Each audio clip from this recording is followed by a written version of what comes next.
off and on, I've been here, part of this establishment, since around 98, I reckon, 97 maybe.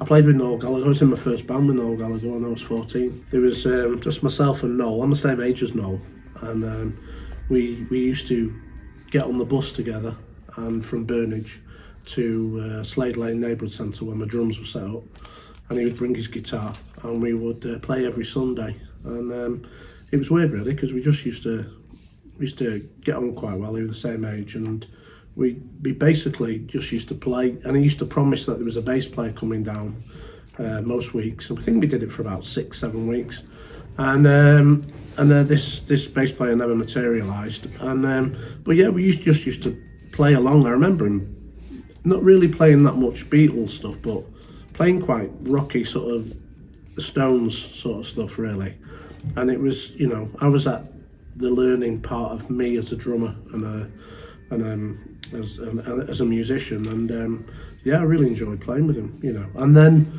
we sort of lost touch when he got when he started teching for the Enquires, I think.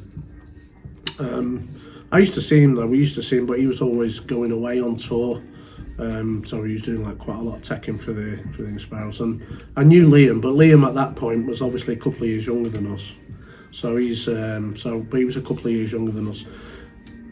One thing that was a bit weird was when I was with the Mondays, we did Standing on the Shoulders of Giants tour with Oasis. So we did Wembley Stadium twice, we did the Reebok Stadium in Bolton, we did Murrayfield, and it was a bit weird because it was me sort of being there and being with Noel and Liam, which was really weird because obviously I'd grown up and been in a band with Noel Gallagher.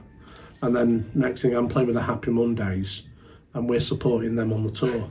I think it was us, and I think Johnny Marr was on, and I think the Doves, I think the Healers were on and the Doves on the same bill. Right. So I think we were the last I think I was the last percussionist to ever play at Wembley Stadium. And then ironically then I went back there with George afterwards, and, you know, which was a bit weird as well. Originally asked to come in and cover 1 day a week originally, and then ended up the oldest Saturday lad in town. But John and John Senior, John and Junior and Jackie have been very good to me, because whenever I've had tours or if ever I've been away, I've had to go away for a long time. Like for instance, when I did one tour, I was away for the best part of maybe 9 months, nearly a year. They'd always sort of, when I come back, they would always say, "Are you coming back in now? Are you coming back in to do your day?" Which was always quite nice as a touring musician. Well, the first gigs I did, the first tour I did was with the Happy Mondays. I was a resident in the Ritz band in Manchester for a long time, playing with Vic Lascelles Professionals. So I would work every weekend, Thursday, Friday and Saturday evening, and I was part of the house band, and we were the last house band that was owned by Mecca, or Top Rank as it were, and it was at the Ritz. And then I auditioned for a few different people. I did some sessions at Lisa Stansfield's studio through my dear friend Kev Whitehead, who's the drummer with Barclay James Harvest, and so I did a few sessions there, and then I auditioned for the Happy Mondays and got the gig, the reunion tour with them.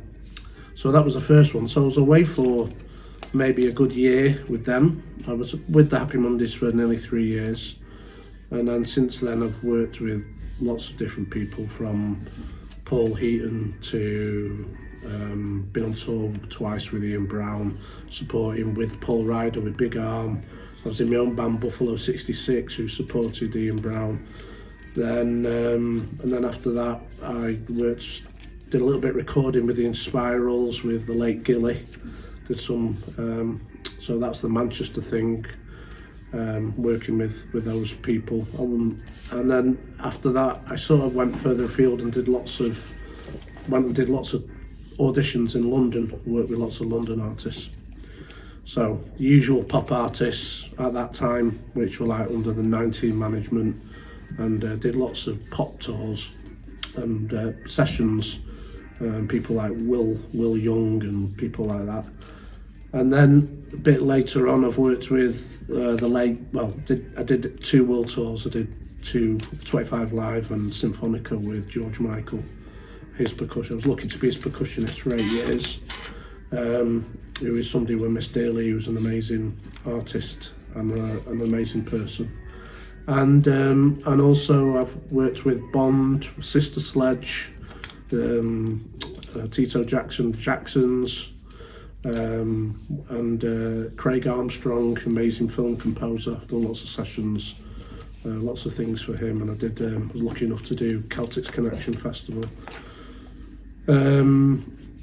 Kenny Thomas, D Ream, at the moment, D-Tronic, which is like full of who's who really of the music business and the dance music business. And I've worked with lots of collaborations with different DJs and different producers over the years.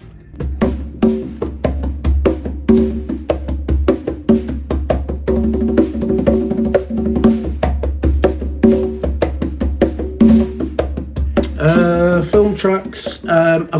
When the Discovery Channel first came out, I was asked to do lots of film, mainly nature programmes, which was a bit weird really. So they wanted me to, even though they were, which always freaked me out a bit really, because I thought to myself, if you're so good at visuals and really good at the nature programmes, why can't you capture the sound as well? But it was sort of like, it was like in between sort of sets. So it was like you'd see one scene and then leading to the next thing, while there was just audio going on and talking about the next scene. That's where I would come in and do effects.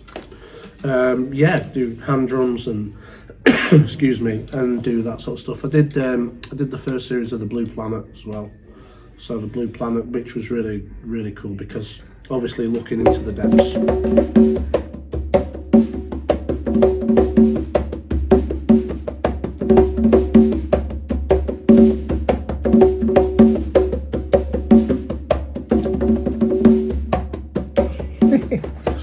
So one of the main reasons why I got brought to this shop, because I worked with a main competitor down the road, and we were called A1 Music, and not have to really swear on camera, but we were really, really popular and big. And at the time, this shop, I'm sure John won't mind me saying so, was more of a second-hand shop at the time, and there was probably 5 main shops along this shop included. 5 main music shops, which is, of course, this is the last surviving one. There was Barrett's, there was Reno's, there was obviously A1 Music, there was Mamalox on Deansgate, which are all gone now, all of them. But we were the main competitor, but whenever I ever saw John Senior when he was doing sessions at the BBC, or whenever I saw him, it was always, he always wanted to know how I was doing. And he was always like really supportive of what I was doing as a young up and coming artist.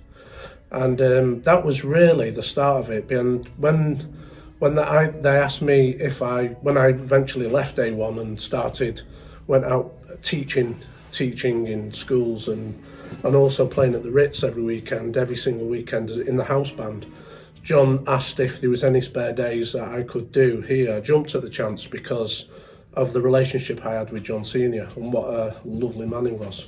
An amazing musician and a lovely man, and he never changed with me. He was always the same with me, he always wanted to know how I was doing, and I never really saw him, me personally, I never saw him in a bad mood. Never saw John Senior in a bad mood ever. Even with the craziness of this place? Even with the craziness of this place. I mean, I'm sure there was days when he did have, but I'm sure he knew how to mask it and maybe leave the shop so that he never really portrayed, because this shop was like, John was always an amazing networker, and everybody came in this place. Sort of a lot of musicians gravitated towards this place in the certainly in the 80s, in the 90s when I started here, in the 90s, because of the fact that you knew that you were going to probably bump into other musicians in here, and you were probably going to get some work.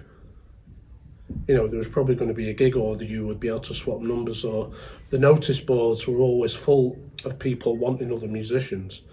And the great thing about this place, as the other place where I used to work, which is that it's run by musicians. It's not run by really out and out sales people, even though there is great people that do sell lots of stuff here.